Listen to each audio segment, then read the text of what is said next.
Our last speaker is one of my favorites, Lauren Valkmer. She runs our caregiver training programs. She's a dementia care trainer for the New York City chapter of the American Alzheimer's Association, and I have tremendous gratitude to her for running our programs for the last year. I've actually attended a couple of those programs, and they're fabulous. Without further ado, Lauren.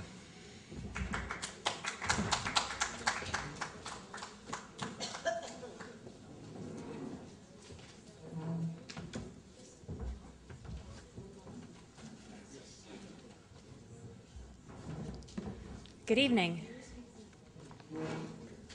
I see some familiar faces in the audience.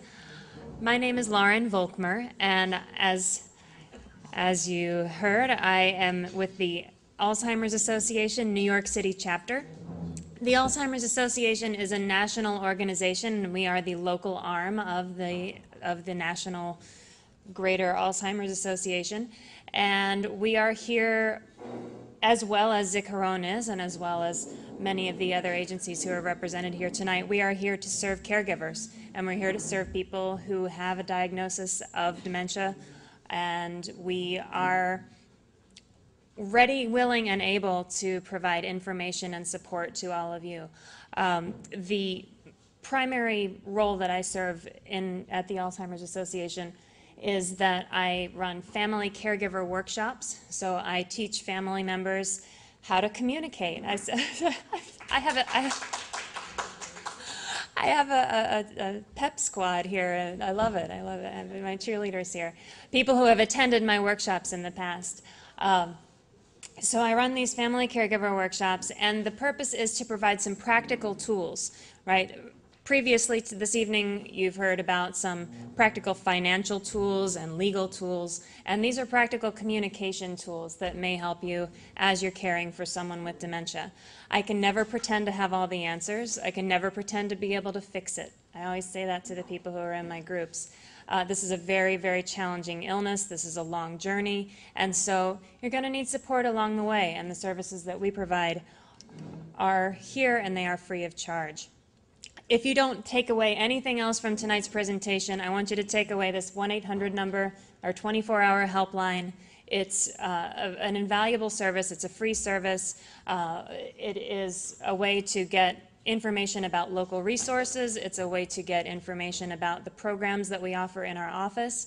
I've been fortunate that I've been able to travel here to Borough Park to lead workshops in this community, but on a regular basis I also do these same workshops in Manhattan, and I have members of the Orthodox community travel to Manhattan to be a part of those workshops as well. So even if I know we often have a waiting list, it's how many months long, Leah?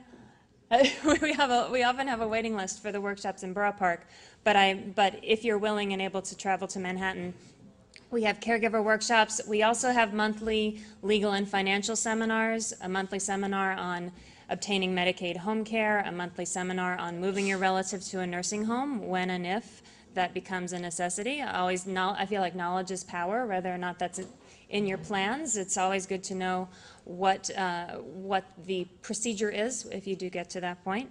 And so these are the rest of our primary programs and services. We have brochures in the front. If you'd like to take one, please do. And I also want to point out one other of our primary programs and services that's very important, and that's the Medic Alert Safe Return program. If anybody's familiar with Medic Alert bracelets that say what medical conditions a person has, that's the Medic Alert program. When we add Safe Return to it, it means that the person has a memory condition that makes them more vulnerable, and it means that they are then enrolled in a special database so that if they do wander and become lost, then they're more easily found. It's low tech. It's not a GPS device. It's a way to send out the call to find someone as soon as possible. If you look on our website, there is a fee associated with Medic Alert Safe Return, but we do have scholarships that can cover the fee, so we don't want that to prevent anyone from enrolling. So please take a look. 800 number, website. We're here. We are here for you. So I have a very ambitious agenda tonight. I would like to do a brief overview of dementia and Alzheimer's disease, and I would also like to focus in on communication techniques because it's my assumption that many of you are already caring for someone with dementia, and I would like to, for those of you who have heard me speak about this at length before, I'd like to give you a review, and maybe some of the things that, even some things that you've heard before might resonate in a different way, hearing them a second time or third time or fourth time. It's always good to get a refresher. When I'm going through these examples or these techniques for communication, I'll use some examples from the workshops that I've done here in Borough Park. So I'm hoping some of you might recognize your own stories, but I won't identify anyone. But I feel like the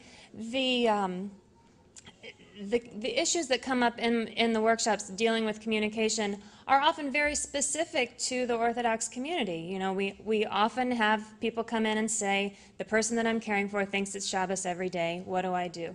Right? That seems to be a very common thing, and that's certainly not something that I find in the secular community. So even though the techniques that we recommend, the disease process is the same, obviously there are going to be some different tactics that we could even look at together. In the groups that I lead, we look at these situations on a case-by-case basis, because even if we had a group full of 50-year-old women who were taking care of 80-year-old women who were at this exact same point in the disease process, say they're, you know, the beginnings of middle stage, even if we had everybody exactly the same, there would still be significant differences in people's personalities, in behaviors that show up. There is no one-size-fits-all approach, so we often have to take a kind of a step back and look at the larger kind of problem-solving picture.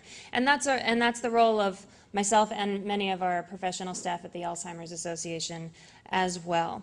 All right, so I promise I will speed through this introductory piece, but I feel like it's worth repeating, even if you've heard it before. What is dementia? What is Alzheimer's? And just a few different facts to bear in mind when we're throwing around these words, dementia and Alzheimer's. What is it that we actually mean?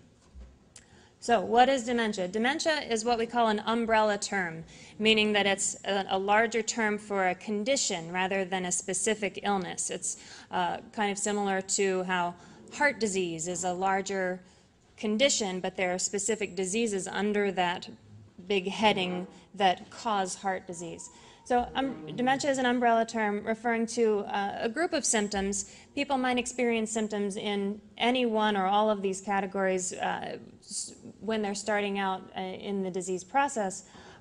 We usually think of it as primarily a memory problem, right? But it's actually, there's memory, there's thinking, there's behavioral symptoms, and there's also physical functioning that's affected by the degeneration of the brain due to illness. All right. Oh, my picture didn't come up. That word that says dementia, there's supposed to be an umbrella behind it. Can you picture that? We'll use our imaginations tonight. This is the perils of technology. So we're imagining an umbrella over that word dementia, and under that umbrella are all of these different types of diseases that cause these symptoms, these memory, thinking, behavior, and functional symptoms, and therefore cause the condition of dementia. I have Alzheimer's disease here in bright red because Alzheimer's disease is the most common cause of dementia. It's by and large the most common cause. Approximately 70% of dementia is caused by Alzheimer's disease. However, there are around 100 different conditions that can cause these symptoms and therefore cause dementia. So I have 5 of them represented here, but there are a good 90 more that we could have under here, including we have vascular dementia, frontotemporal dementia, Lewy body, Creutzfeldt-Jakob disease, which is kind of a variant of mad cow. I mean, this is super, super rare. Some of these are very, very rare. Alzheimer's would be the most common. So if I have Alzheimer's disease, I have dementia, right? Because the Alzheimer's is under the umbrella of dementia. But if I have dementia, I could have Alzheimer's, I could have vascular, I could have frontotemporal.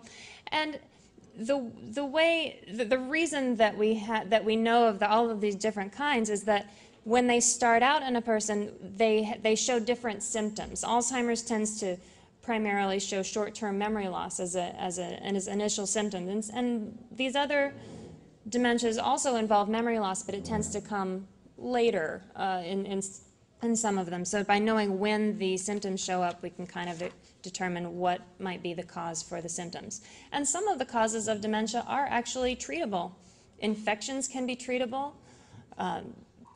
Vitamin deficiencies can be treatable, thyroid deficiencies. The reason that we recommend getting a diagnosis is that the diagnosis can rule out these other potentially treatable conditions. But once we've ruled that out, we can pretty much tell this is going to be a progressive illness, this is going to get worse over time, and these illnesses are these are fatal conditions, right? These are conditions that eventually, if someone lives long enough, the person is going to, their body will be shutting down because their brain won't be giving them the information on how to make the lungs breathe, how to make the heart beat. So I've heard my colleague Matt Kudish say that he always feels like he's the bearer of bad news, and I definitely can relate to that. But what the glass half full approach of this is that there are many, many years. These are progressive conditions that worsen over a long period of time. So we have an average of 8 years, sometimes 20 plus years, that we have a lot of opportunity to connect with this person, to make their life as high quality as possible. And that's personally why I do this work, is that I want to help to give people the tools that they need to make this happen. And I know it's a huge thing to ask, right? To give you all of this responsibility, right? But it's here. The responsibility is here. The weight is here, and that is why you're here tonight. So, oh, there's my umbrella. It came back. Oh, and there are all my. Oh, I see what happened. All right. So we get a diagnosis so that we can rule out other potentially treatable conditions. If we have a diagnosis, it might help family members and maybe even the person themselves to say, oh, this isn't me going crazy. This isn't somebody being purposely spiteful and manipulative. This is a disease process, and we can say, oh, it's not him, it's the disease, right? So sometimes having a diagnosis can give us something to point to and be able to separate a little bit. And also, I want to point out that of the current treatments that we have for dementia, they really only treat the symptoms, not the underlying disease process. Unfortunately, we don't have anything better, and we're hoping for more and more research to be put into new and better treatments. There's news in the headlines every day, and we need more. We need more. All right. There is nothing that is absolutely preventive. There are ways that you can decrease your risk, but it's not the same as preventing. Yeah, that's again, bearer of bad news all the time. And this is why I bring in my little black cloud and the poor little person with their umbrella under that black cloud. I don't know if I said this in the groups with the people from my groups who are here tonight, but I often feel like when I speak with caregivers that there is an almost tangible black cloud hovering over the room, right? There is fear, there is dread, there is sadness, there is grief, there is anger, there's all these feelings, and these are very real feelings, and they deserve being processed. Usually in a group, is a great way to do this, in a support group, and maybe even individually, right? We have services that are in place for that.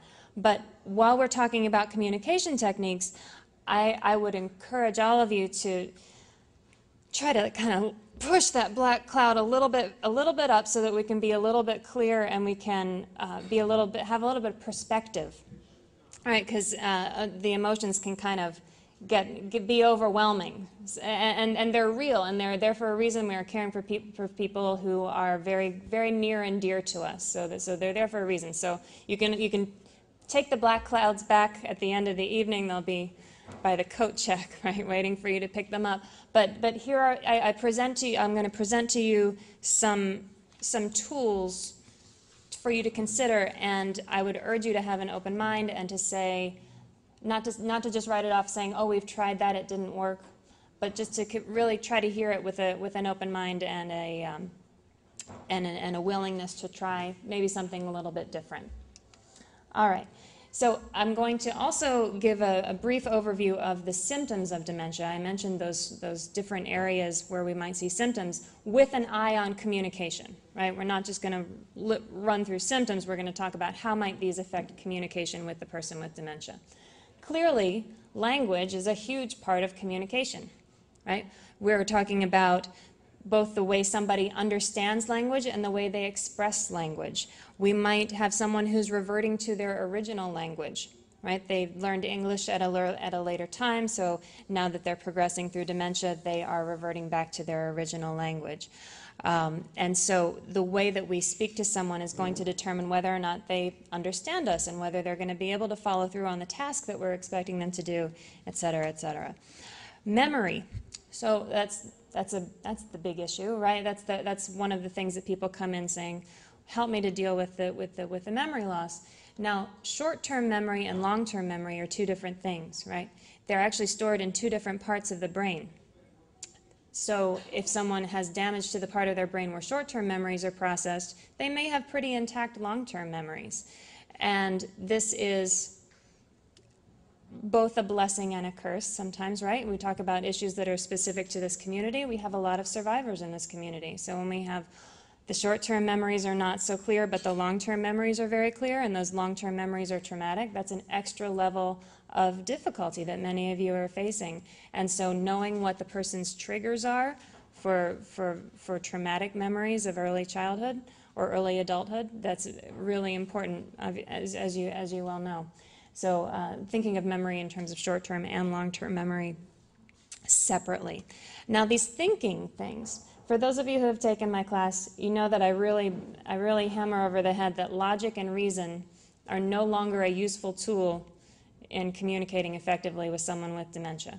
Obviously this is going to change, this is going to depend on the stage of the person's illness, their personality, et cetera, but in general the part of the brain that controls logic and reason is usually impaired, and usually it's not going to be a way to get your point across to someone with dementia, because it leads to arguing, right? Because we want to use logic. We want to say, sure you've eaten. Here are the crusts of your sandwich that you just ate right in front of you. And it's not that kind of proving something to someone with dementia is very rarely going to work, and certainly arguing with them is not going to be an effective strategy either.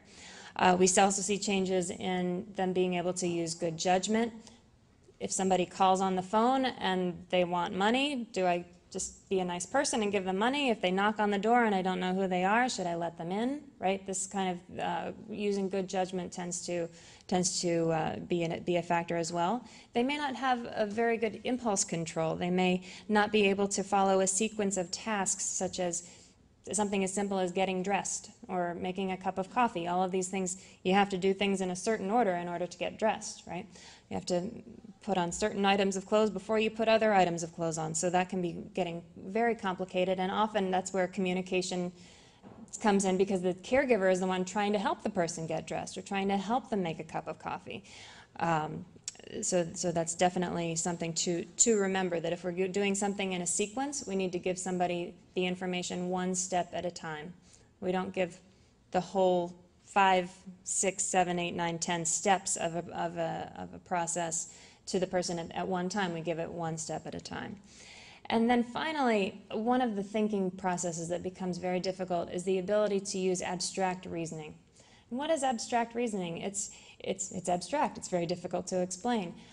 It's as opposed to concrete reasoning. If something is concrete, I can see it, I can touch it, I can feel it, I can maybe hear it, right? This phone is very concrete, even though it's pretty fancy. I can see what it does, I can touch it, I understand it. Other concepts that we work with in our society are not so clear-cut. What might those be? I have a few examples.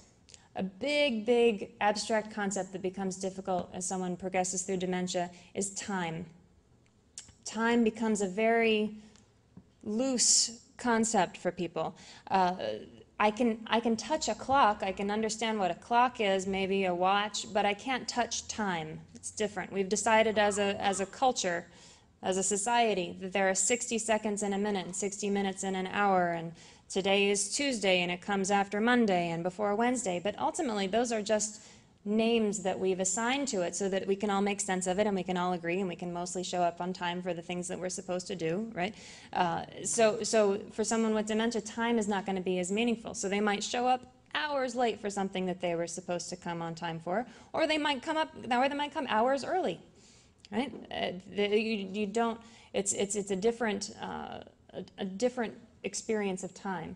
The same with calendars. Calendars are very abstract. Even if you look at this picture on the slide, it's just a bunch of boxes with red crosses in it. It's not tangible. And so if I have dementia and I'm crossing off days and I cross off too many and then I get another calendar and I cross off a few days and which one is correct, and it can be very, very confusing. In the early stage, people can still benefit from using calendars. I've seen this happen, but I've also seen people who get so confused by the written reminders and the calendars that they just kind of toss them out the window and say, okay, what else can we do? And so for that reason, many people will keep a dry erase board, a large dry erase board in a very prominent place where they just have today's events on it. Not yesterday's, not tomorrow's, because anticipating something can make it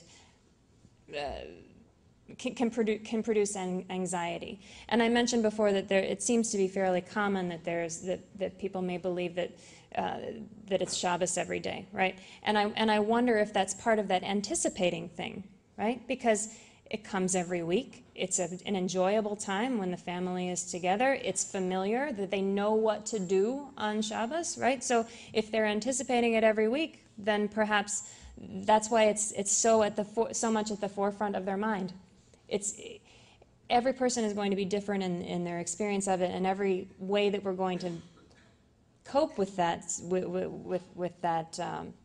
presentation is going to be different as well. This would be the same for someone who davens repeatedly, who goes to shul, davens, comes back, kind of hits the doorstep, turns around, oh, it must be time to go daven again, right? So there's the short-term memory isn't informing people that they have already gone, right? And we have all of the signs that it's time to go daven, and so we go back. And is that such a big deal? If it's 3 a.m., yes. If it's just somebody going repeatedly and there's no harm, then we kind of say, okay, let's pick another battle, right? Because that doesn't seem to be a good battle to pick. I would encourage all of you to focus on which battles are worth your energy and your time, because it's extraordinarily time consuming and energy consuming to deal with this. So which ones are worth putting your energy in, right? Great. So other things that are on the slide are money. Money is I know what money is, but what is a $100 bill as opposed to a $5 bill, and how much change am I getting back, right? It's kind of a danger for people who are still able to go out in the community and spend their own money, but what is actually happening to that money? And maps, directions tend to become difficult as well. So somebody navigating their way around a familiar place can be okay, but once they kind of get thrown off track, then it's anybody's guess where they might end up, right? Great. All right. Let's visit briefly behavioral symptoms of dementia. I have mood on here, and I don't want to mislead anyone by thinking to make you think that something is broken in terms of the person's ability to feel emotion. What is impaired in the person with dementia often is the ability to regulate emotion. So we're going to see mood swings often, or we'll see very intense reactions to something that is not a big deal, and not intense enough reactions to something that is a big deal, right? But what is often intact for very far into the illness is the person's ability to express emotion, understand emotion. In fact, they might be more able to understand emotion than they are able to understand words. It's almost like they have a little antenna that's kind of feeling out if you're really sincere when you're saying when you're saying what you're saying, right? They can kind of detect if there's some kind of underlying emotional undercurrent to what's being said. So some people do experience personality changes, some not all. Some people will just have magnifications of certain aspects of their personality. And as far as what we can expect to change, I have never been successful in changing anyone's personality. As a social worker, I've dealt with a lot of different personalities, and I've never been able to change somebody's personality. So that's kind of what we have to work with, right? We're not going to expect people to suddenly become someone else, especially if they have dementia. But I would say anybody, any adult person, we're kind of set in who we are. So those are the tools that we have to work with. Social changes might happen. We might see somebody who is at a dinner table with a lot of people. They're finished eating. They stand up, walk out of the room. Right? They don't remember that social norm that we wait for everyone at the table to be finished before we all stand up and leave. Right? Again, maybe not the biggest battle that you want to fight, depending on your situation. But this is kind of par for the course. And one thing about behavioral symptoms that I really want to emphasize is that when we see extreme behavioral symptoms, we see people who are behaving in a way that's agitated or aggressive. Often it's an attempt to communicate an unmet need. We always want to assume that people are trying to tell us something. It might not be what they're saying. If they're asking you repeatedly, what time is it, what time is it, what time is it, what time is it, it may not be that they want to know it's 9:01, 9:02, 9:03, 9:04, 9:05. It might be that they're conveying some underlying anxiety. You know, am I in the right place? Am I where I need to be? We need to look underneath that for the emotional message of what's being said. It could also be that that's just, we were talking about this in my workshop this afternoon. It could also be that that's just the way that they know how to start a conversation, that they want, you know, their language is limited, and that's how they get you to talk back to them, is by asking what time it is. But perhaps we can find a better way than to spend both of your time than answering 9:01, 9:02, 9:03, 9:04, 9:05, because that's very, very challenging, as you know. Let's see. And when we talk about behaviors as a whole, that'll be our next meeting, Leah. We'll do a meeting about behaviors, because it really is a whole different way of thinking about how to deal with these challenging behaviors, and it really involves being a detective, right? We have to observe what's happening. We have to know who is around when the behavior happens, what time it is. All of these things we have to be aware. For example, there was someone, and I'm not sure if she's here.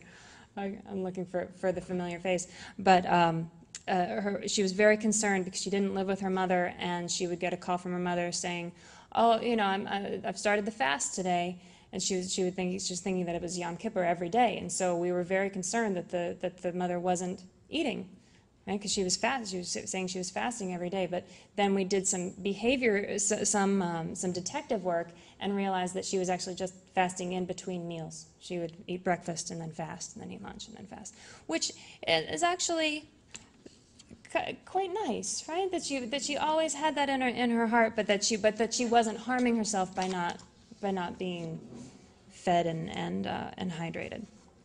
All right, so what time we got here? All right, I'm not too bad, not too bad. Whew. This is a whirlwind, but worth the journey. All right, what I've done here. Oh goodness. I forgot my functional symptoms. That's why I'm further along than I thought I was. All right, briefly, we also have physical functioning symptoms that do come up with dementia. So this is less going to be about communication, except for sensory changes. So the person with dementia often experiences vision and hearing changes that aren't necessarily about the eyes or the ears, but that are more about the connection between the eyes and the brain, or the ears and the brain. So while we want to make sure that the person, if they need glasses or they need a hearing aid, that as much as possible, we want to make sure that they are wearing these items, but we will also want to understand that it could be a part of the illness that's affecting their ability to see or hear the things that we're saying. All right, communication in dementia. I'm going to break this down by stages, and I want to just say briefly that I'm going to talk about early stage, middle stage, and late stage. And these are very broad categories. People are not early stage 1 week and middle stage the next. It doesn't happen that quickly. And sometimes people will show some middle stage characteristics, and they're still really early stage, but there are certain aspects of their illness that is falling more in the middle stage categories. It doesn't mean anything. It just basically means that when someone is early stage, we want to support their independence as much as possible. When they're in middle stage, we want to make sure that they're safe, because that's when we start to see a lot of things come up that impair their safety at home and in the community. And when someone is in late stage, we really want to focus on providing comfort as much as possible. And for all of those stages, we want to provide for quality of life as much as is possible, because that's how we show our love, that's how we show our respect, that's how we show our sense of duty to our family, is by providing for the highest quality of life for this person that is possible. All right, factors to consider at all stages, early, middle, and late. That hearing and vision impairment, we want to make sure that if possible, that's addressed. We want to make sure that if there are distractions in the environment, that we can limit them as much as possible.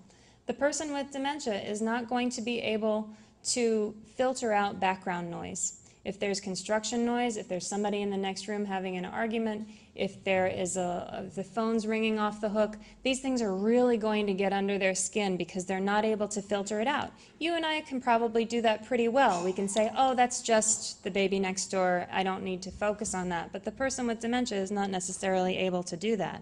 The same with visual stimulation.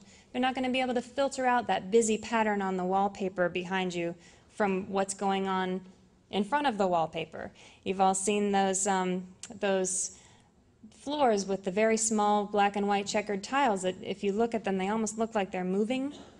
Right? This would be very disconcerting to someone with dementia. Time of day is important to consider. Often there is this factor, this phenomenon called sundowning, which is basically agitation that occurs around the time the sun goes down. So knowing if it's 4 o'clock, you're not going to be, if you know that someone has trouble during that sundowning time of day, 4 or 5 o'clock, then that's not going to be the time that you choose to try to get them to go to the doctor or get them to take a bath or something that is not, that's not high on their priority list, but is high on yours.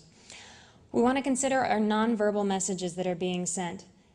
We communicate with a lot more than words in our daily lives. We communicate with our body language. We communicate with our tone of voice, right? So these things are again, that antenna, that emotional antenna that the person with dementia has. They're going to pick up on that very clearly, maybe even more so than the words that you're saying.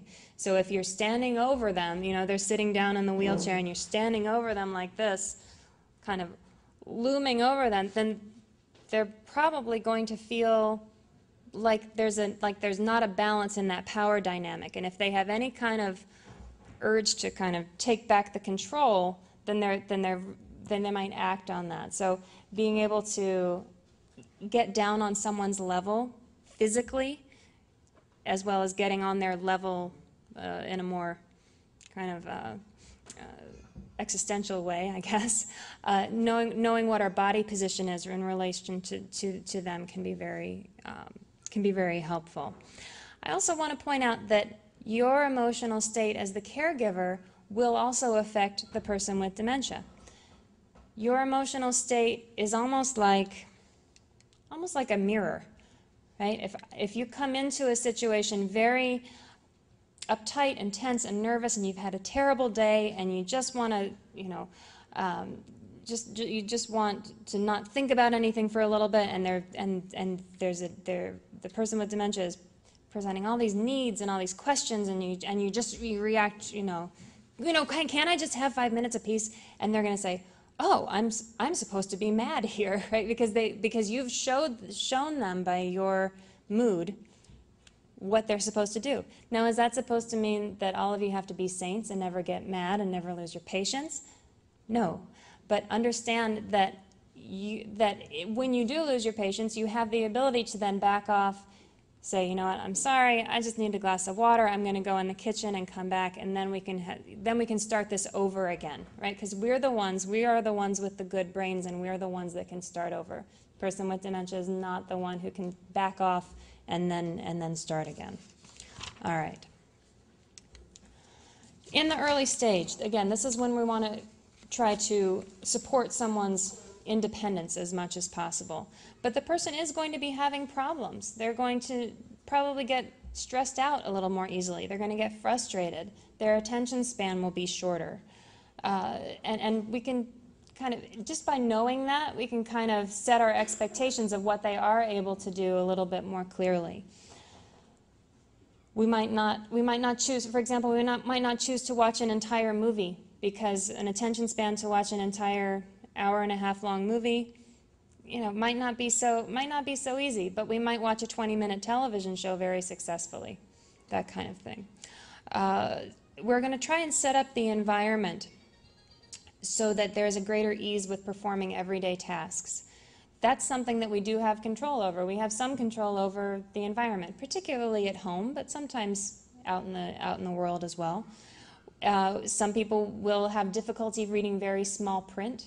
They might have difficulty reading a newspaper with the way the columns are laid out in a very in a way where you have to follow, you know, the columns from one to the other, and you have to go from page A1 to B2, etc. So they might not be able to read a newspaper, but they might be able to have just a printed article that they can read, you know, straight from the top to the bottom. And if it's in larger print, that would help as well. They might have difficulty using a cell phone with the tiny little buttons, but if they have a phone with bigger buttons, right, that'll accommodate for any fine motor impairments. That will make it a little bit more simple for them to use it. We're going to limit background noise and distraction. One thing that comes up a lot in my groups here in Borough Park is the question of whether or not people should still go to weddings and parties and talk about background noise and distraction and a lot going on. That can be a very an environment that's really difficult for somebody with dementia to navigate. So I always recommend knowing the person and knowing, you know, sometimes it would be really great for the person with dementia to be able to come to the wedding and be a part of it and be part of that social life. So what kind of things can you set up to make it a more pleasant experience for them and for you, right? Certainly if they're sitting on the other side of the room, you'll want somebody with them on the other side of the room. You don't want to leave somebody in a huge crowd of people where you can't see them.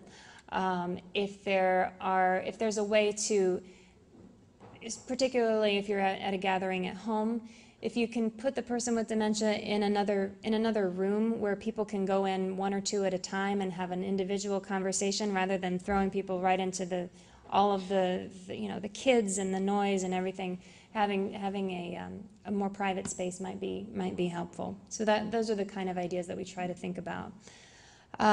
New technology is going to be really, really difficult. I mentioned cell phones. This would only be if the person has already been using a cell phone, right? Where it's very rare that we could teach someone who has never used a cell phone how to use a cell phone.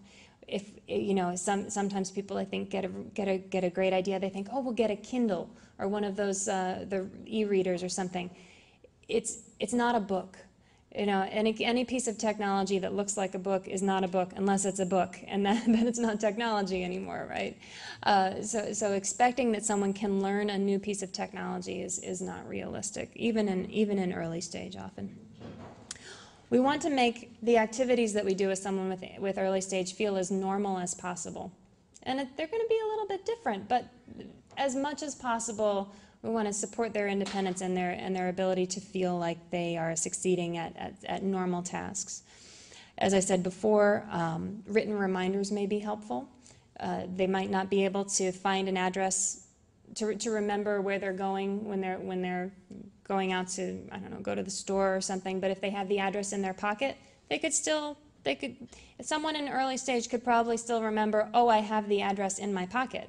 By middle stage, there's no recollection that they have an address in their pocket, and there's no ability to understand that there are street numbers and that there are building numbers on the streets, and there's a progression to the street numbers, right? These are sequencing things. So in early stage, there's not as there's not as much worry that they need someone with them, right? They can still travel around independently in early stage, usually.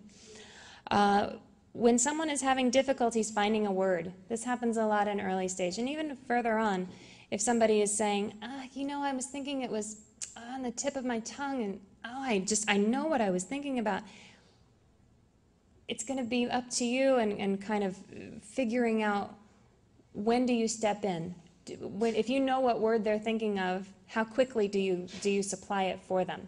Some people will get kind of mad if you jump in too quickly, you know, and they say, oh, I was thinking about the, you know, and you say chicken, and they say, well, I was going to get to it, right? So sometimes giving them a little bit of time, sometimes they just need a little bit of time to pull up the word that they're looking for, and sometimes they might need a little bit of a cue, a little bit of a boost, and we're going to talk about that in a moment with middle stage. All right. Middle stage. So there's a ton of information about communication in middle stage, because that tends to be when communication problems come up in big ways. They show up in the middle stage. So I pulled out 5 different categories of techniques that we teach in the workshops, and for your consideration, and they go along with those symptoms that we talked about earlier, right? The cognitive symptoms, the thinking symptoms, including the fact that logic is no longer a useful tool. So forget using logic with someone with middle stage dementia. It is not a useful tool. As a society, we value logic, we value reason. It's a wonderful thing to have and be, and it makes us very successful in our careers and our social lives. But in dealing with someone with dementia, it is no longer a useful tool. So we've got to find something else, right? We're not gonna argue with someone with dementia, because I don't know about you, but I have never personally won an argument with someone with dementia, because their reality is fixed. Their reality is their reality. We're never going to convince each other that our reality is the correct one, right? And again, this urging you to conserve your energy, pick your battles, and if you need to, stop, take a break, walk away, breathe. It's not a blessing. I would never call this disease a blessing, but one of the questionable advantages of having short-term memory loss is that we have unlimited opportunities to try something new. With many people, the time lapse on their short-term memory is such that if we are doing something and it's not working, and we step out of the room for 10 minutes, we know they're safe, nobody's going to get hurt, we step out of the room, we collect ourselves, we reset our emotional clock, our emotional settings, and then we come back in, and sometimes it's like nothing ever happened, right? So we can sometimes use that to our advantage. And I hear from caregivers so many times, how do I make her understand such and such? How do I prove to her that it's not Shabbos? I've explained it so many times. If you find yourself saying that, then again, try to find a different way. All right. So in middle stage, we rely a lot on cues in the environment. Cues are helpful hints that we can give people to help them navigate their environment, to help them communicate in an effective way. And these are 2 types of cues that I've pulled out. I've pulled out visual and verbal cues. We tend to go straight for the verbal. We tend to go straight for the words, right? Because that's kind of how we're socialized. It's our society. But it's important to note that visual cues are quite important as well. In fact, let's start with visual. Visual cues are things that are not words, right? These are things that are designated by color, light, pattern, pictures. Everybody can see in the back of the room there's an exit sign over the doors, and the color of the exit sign is red, right? Because if there was an emergency, we would need to know immediately where to go. So by emphasizing for the person with dementia where they need to go by marking it with color or with a difference in light, then we can make it stand out from its background. Because remember, they're having trouble distinguishing what is foreground from what is background. So we need to make things really contrast if we want them to pay attention to them. There's that whole adage, I guess, out of sight, out of mind. You've heard this? So often that's true for dementia. I wouldn't say that it's 100%. We're always going to have somebody who looks for something that they can't find until they find it.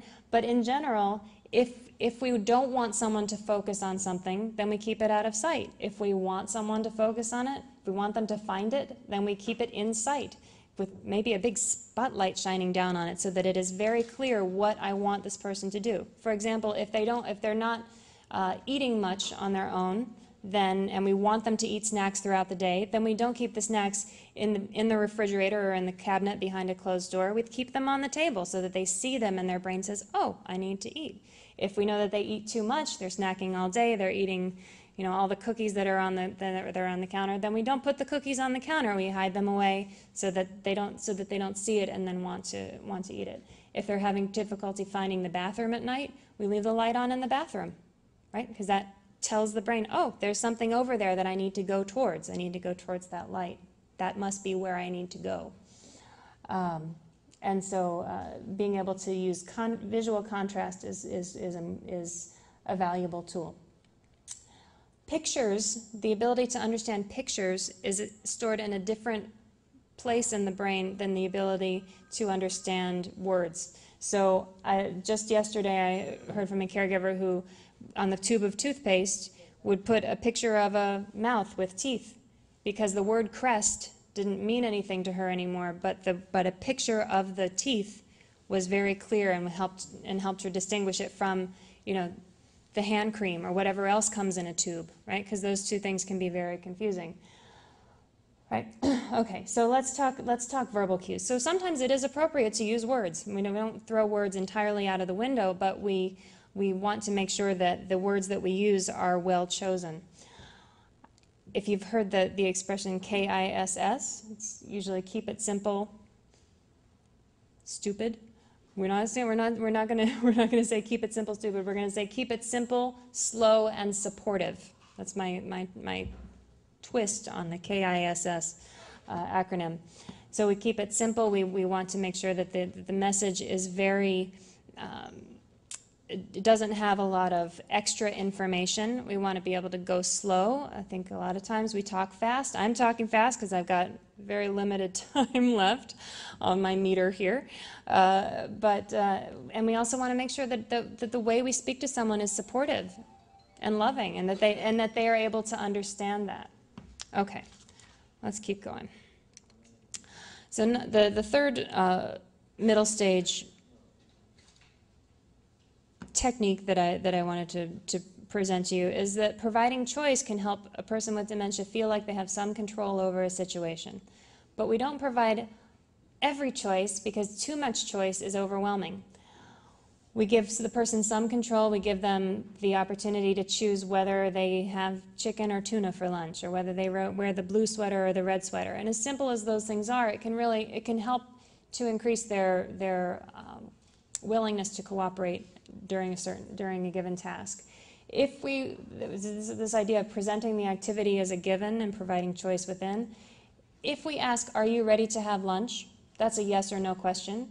And if we know that the person didn't eat breakfast and we know that they must be hungry and it's lunchtime and we have lunch prepared and we say, are you ready to have lunch? And they say no. And we say, okay, well, we're going to have lunch anyway. Then that's not a real choice, right? So if we want to give choice, then we do that. It's time to have lunch. Would you like chicken or tuna? So we still provide choice, but we present the activity as a given. All right. Validation is a big part of middle stage communication, which is different from continually reorienting someone to reality. If we listen to someone as they're talking, we can often kind of suss out what emotion is being expressed, and it's it's a different way of looking at it. If we've thrown logic out the window, the opposite of logic is emotion. So what we have left is emotion. That's how we can respond to what their needs are. And this is an art. This is something that takes time and practice and trial and error, right? And error and more trial and some success and a little more error and a little more trial. So it's not something that I'm making it sound very simple because, for one, I'm speaking very quickly, but also because it's something that takes practice. That's all I'll say about that.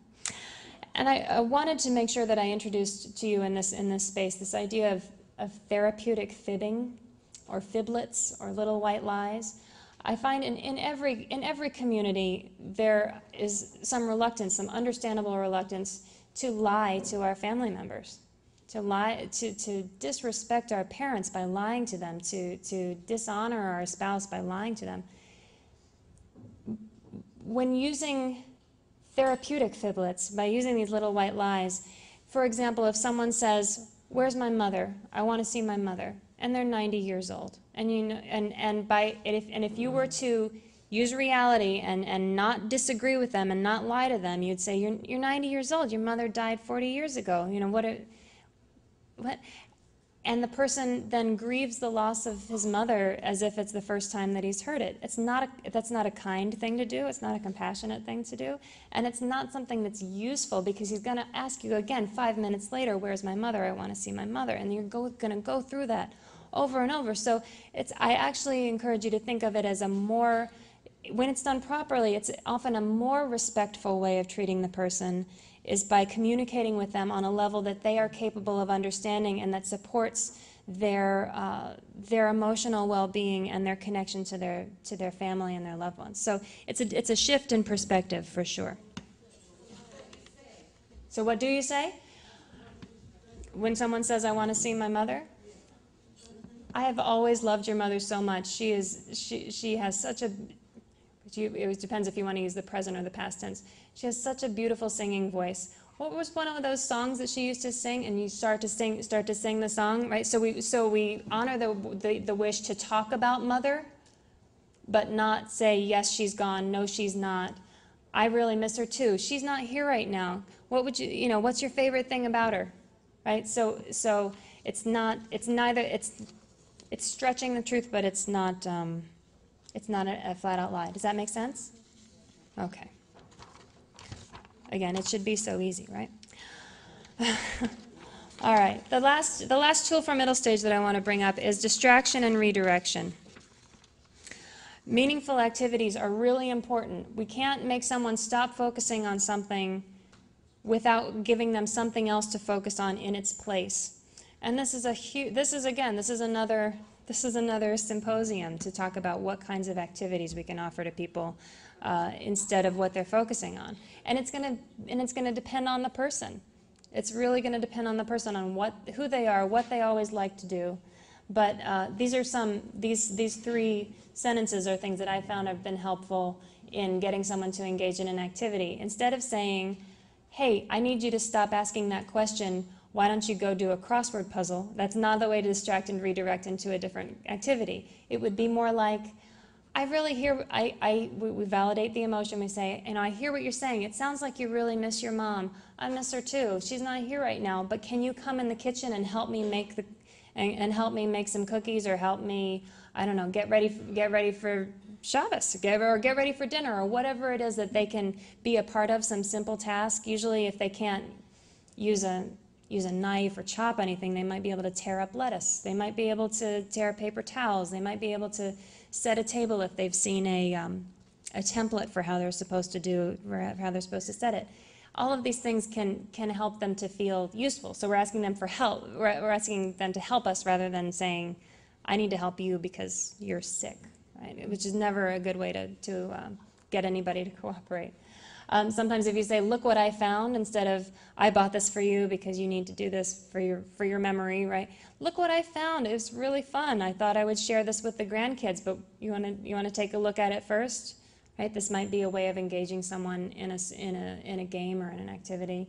And instead of, I would encourage you to eliminate the words "do you remember" from your vocabulary, because when we say, do you remember to someone who can't remember very well, it sets them up for feeling like they have failed. And when someone feels that they have failed, they often have mood swings and they behave badly and they just feel bad about themselves. So we want to avoid all of those things.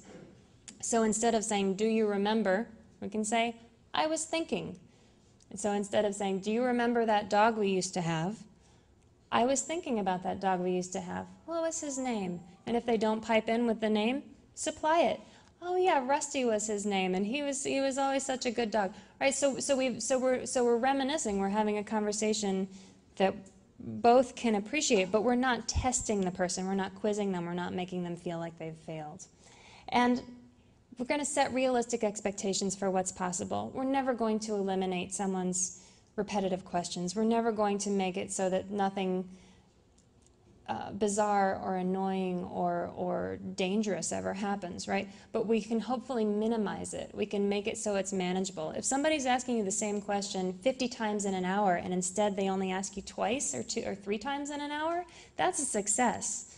We're looking at baby steps here because that affects your quality of life as well. Nobody's expecting you to answer the same question 60 times in an hour and be patient and be always on top of it. All right. Briefly, late-stage communication. Late stage is when someone is dependent on someone else for all of their personal needs. So this is when we're providing comfort. This is when their verbal skills are really minimal, if present at all. So we really only have the nonverbal way of communicating with them, which can be touch, which can be aromatherapy, which can be having things, sensory things that they can touch with their hands, textures that feel good, using music, having familiar poems and prayers and songs. Doesn't mean, if they're not verbal, it doesn't mean we can't talk to them. In fact, we should talk to them. We always assume that they can hear us, that they can understand us, because we would never want inadvertently to make someone feel badly because they can't, because we've said something about them in front of them. It's one of my biggest pet peeves, and it's always very difficult, especially if you're in a medical setting, and the doctor starts just talking about very personal, private things in front of the person as if they're not there. And it's our responsibility, I think, as family members to just say, can we take this conversation in the hallway? I think it would be a more appropriate place to have this conversation. And we can patrol our other family members as well. So that's late stage. So this is just a reminder that we are the people with the good brains. We are the ones who can change. The person with dementia is unable to change. And there is often the sense of, if the person with dementia doesn't remember that we've done all of these things, we've done all of this hard work, right? We've validated and we've created meaningful activities and we've done all these things, and at the end of the day, they don't remember a thing, right? So why have we done it? We've done it because they're our family member and we love them and respect them. It's our bond with our family. We're providing for their quality of life, and we are honoring our relationship on a deeper level. I firmly believe that we are more than our names. I am more than my name. If I didn't remember that I was somebody's daughter, I would still feel a connection to my mother. Even if I didn't remember the word for mother, I feel like that we are more than words on a spiritual level.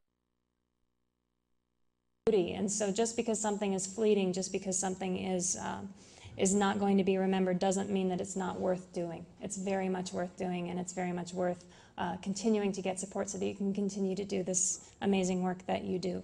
And so I appreciate your time, and can we take a few questions? Let's see. Oh my goodness, it's 10 o'clock. When's the next one? We haven't set a date yet. I'm looking at probably in the summer. And Leah is the keeper of the list. And she can, and everyone has, I assume, the Zicharon contact information. That's how you would reach out to Leah. And I also encourage you to reach out to us on our 800 number. It's a great way to bounce around some ideas, because these are going to be a lot of ideas that you'll need to bounce around. All right. Thank you. Thank you. Thank you.